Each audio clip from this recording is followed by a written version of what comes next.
Sicherheit zusammen. Im Winter macht es Sinn, wenn man ein Feuer starten möchte, nach Pampasgras zu suchen.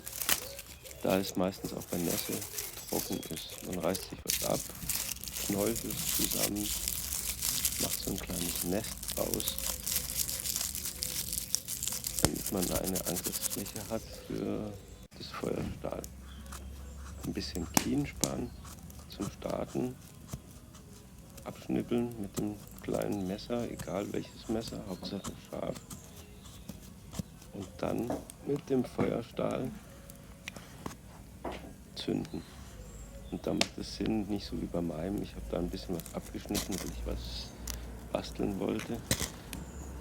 Dass der Feuerstahl eine gute Länge hat zum Starten. Also hier sieht man ja, ich brauche da ein bisschen, aber mit dem Messer würde es wahrscheinlich einfacher gehen.